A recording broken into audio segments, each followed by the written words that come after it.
Here is the additional information, the shocking information that I think that we will find. That this Congress, which appropriated $1.5 billion for this operation on the part of then President Biden, the admittance of all of these refugees and parolees, their supposed supervision, $1.5 billion of that money, tens of millions of dollars went to pro-terrorist organizations in this country. In 2022, your office found that President Biden's DHS allowed some Afghans into the country before they were fully vetted, including, if I remember correctly, one who had been liberated from prison by the Taliban. Do I have that correct? That's correct.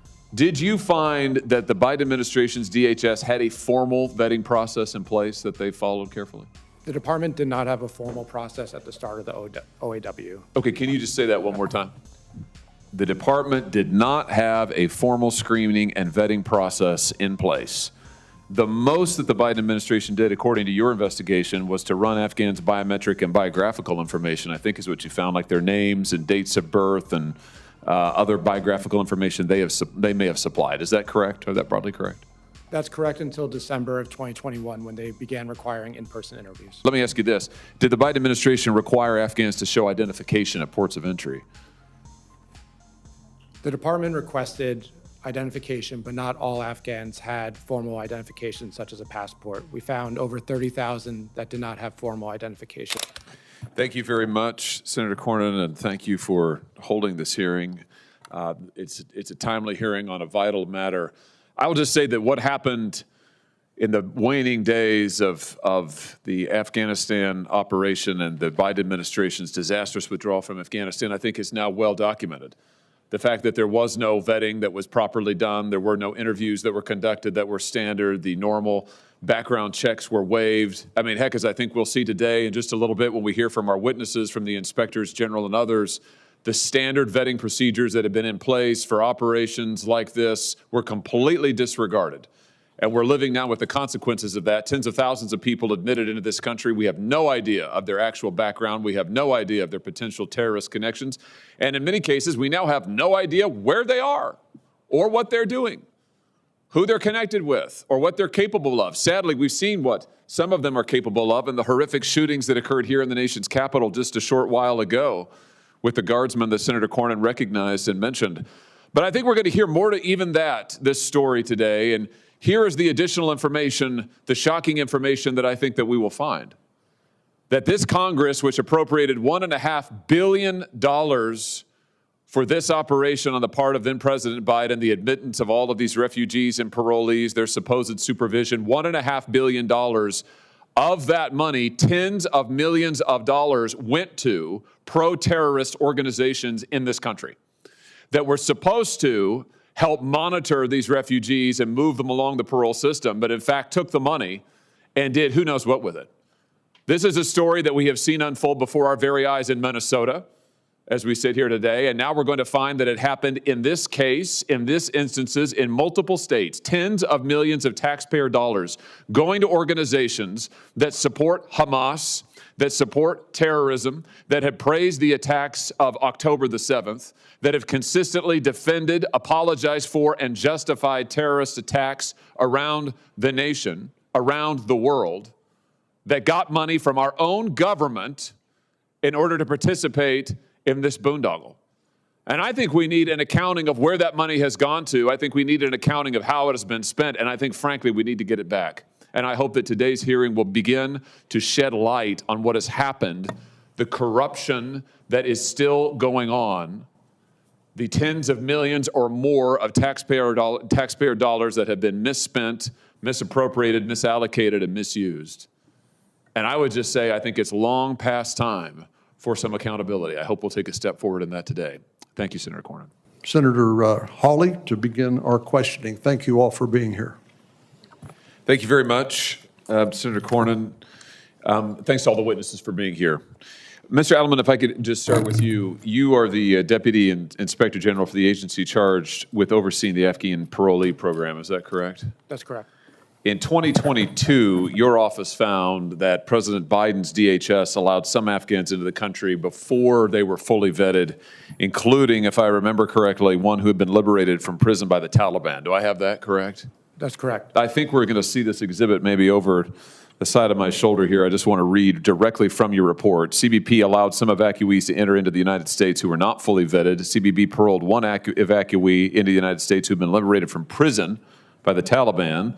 CBP paroled another evacuee who posed national security concerns. Now, early reports by the inspectors general at DOD and the FBI found that over 50 known or suspected terrorists had entered the United States as a result of the Biden administration's screening or lack thereof. And last month, the director of national intelligence said that 2,000 Afghans in America may have ties to terrorism. That is a very, very big number. So I just want to talk a little bit about how this happened and see if I can get your help in doing that. Let me just start with testimony that this committee, the full committee, the Judiciary Committee, previously received. In 2021, then DHS Secretary Alejandro Mayorkas testified that the administration had a rigorous vetting process in place. I think we've got a quote of his here. We have taken steps, I'm quoting him now, to make sure that the vetting program is indeed rigorous. Now, he said, this may have been in response to a question from me, he said that indeed the vetting did deviate from normal refugee screening. That was an understatement. But he went on to say, we have taken steps to make sure the program is indeed rigorous. So you investigated the vetting process. Did you find that the Biden administration's DHS had a formal vetting process in place that they followed carefully? Mr. Chairman, before you answer, question for the chairman. Are we intentionally bypassing opening statements by the witnesses and going straight to questions? No, we'll come back to opening statements after Senator Hawley's through. The department did not have a formal process at the start of the OAW. Okay, can you just say that one more time? The department at least could not provide us with a formal screening and vetting process at the start of the OAW process. The department did not have a formal screening and vetting process in place. The most that the Biden administration did, according to your investigation, was to run Afghans' biometric and biographical information, I think is what you found, like their names and dates of birth and other biographical information they may have supplied. Is that correct? Or that broadly correct? That's correct until December of 2021 when they began requiring in-person interviews. So until that time, for the first several months, they were relying on biographical information supplied by the Afghans as well as some biometrics. Now, your office found that that approach was severely flawed, partly because many Afghans did not know their birth dates. Is that correct? Explain this. That's correct. There was missing information from the OAW population, including first, last names, and date of birth. There was about 11 to 12,000 that did not know their date of birth. How many, sorry? Between 11 and 12,000. 11 and 12,000 who did not, which is a cultural thing, I think, but Correct. Obviously presents an issue for us when doing vetting. So 11 or 12,000 who were admitted for whom we didn't even have their date of birth. That's pretty extraordinary. Let me ask you this. Did the Biden administration require Afghans to show identification at ports of entry?